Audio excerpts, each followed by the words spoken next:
विजय माल्या, एक ऐसा नाम जो शानो शौकत और अमीरी का दूसरा नाम बन गया था। उन्हें कभी इंडिया का किंग ऑफ गुड टाइम्स कहा जाता था। एक अमीर बिजनेस फैमिली में जन्मे माल्या को अपने पिता का शराब का कारोबार यूनाइटेड ब्रूअरीज ग्रुप 28 साल की उम्र में ही मिल गया था। उनकी अगुवाई में कंपनी ने खूब तरक्की की और दुनिया की सबसे बड़ी शराब बनाने वाली कंपनी बन गई। लेकिन माल्या की महत्वाकांक्षाएं सिर्फ शराब के धंधे तक सीमित नहीं थीं। उन्होंने एविएशन, फॉर्मूला 1 रेसिंग और मीडिया में भी हाथ आजमाया और खुद को इंडिया के बिजनेस जगत में एक बड़े नाम के तौर पर स्थापित किया।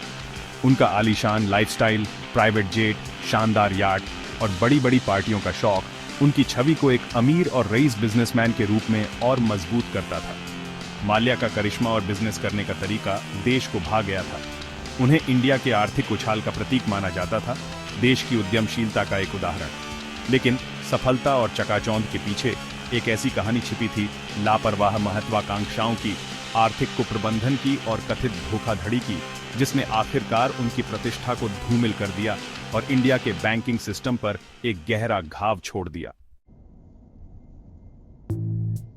विजय माल्या कांड के केंद्र में है किंगफिशर एयरलाइंस का पतन, एविएशन सेक्टर में उनका एक महत्वाकांक्षी कदम। 2005 में शुरू हुई इस एयरलाइन ने अपनी प्रीमियम सेवाओं और सस्ती कीमतों के कारण जल्दी ही लोकप्रियता हासिल कर ली थी। हालांकि इस तेज विस्तार को भारतीय बैंकों, मुख्य रूप से सरकारी बैंकों से भारी कर्ज द्वारा बढ़ावा दिया गया था। जैसे जैसे किंगफिशर एयरलाइंस का आक्रामक रूप से विस्तार हुआ, ईंधन की बढ़ती कीमतों, तीव्र प्रतिस्पर्धा और परिचालन में अक्षमता के कारण इसे भारी नुकसान का सामना करना पड़ा। एयरलाइन की खराब वित्तीय स्थिति के बावजूद माल्या ने बैंकों से कर्ज लेना जारी रखा, कथित तौर पर कर्ज देने के मानदंडों को दरकिनार करने के लिए अपने राजनीतिक संबंधों और प्रभाव का इस्तेमाल किया। बाद में जांच से पता चला कि इन कर्जों को उनके इच्छित उपयोग के अलावा अन्य उद्देश्यों के लिए कथित तौर पर डाइवर्ट किया गया था, जिसमें माल्या के अन्य उपक्रमों को फंडिंग करना और उनकी शानदार लाइफस्टाइल को बनाए रखना शामिल था। एयरलाइन का कर्ज बढ़ता गया और 2012 तक किंगफिशर एयरलाइंस बंद हो गई, जिसके पीछे अवैतनिक कर्ज, नाराज कर्मचारी और भारतीय बैंकिंग प्रणाली में एक बड़ा गड्ढा रह गया।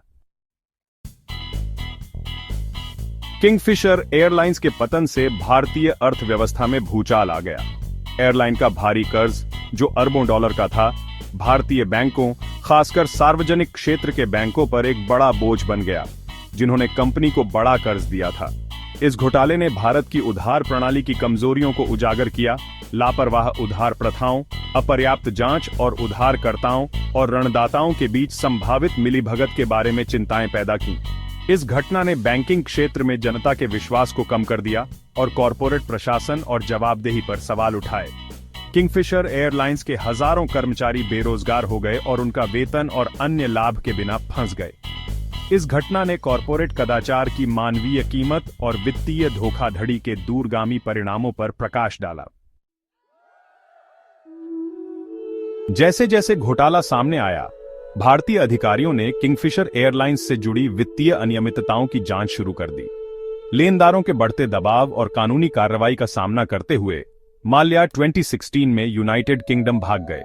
भारतीय अधिकारियों द्वारा धोखाधड़ी, मनी लॉन्ड्रिंग और विदेशी मुद्रा नियमों के उल्लंघन के आरोपों का सामना करने के लिए उन्हें प्रत्यर्पित करने के कई प्रयासों के बावजूद माल्या ब्रिटेन में ही हैं, प्रत्यर्पण के खिलाफ एक लंबी कानूनी लड़ाई में उलझे हुए हैं।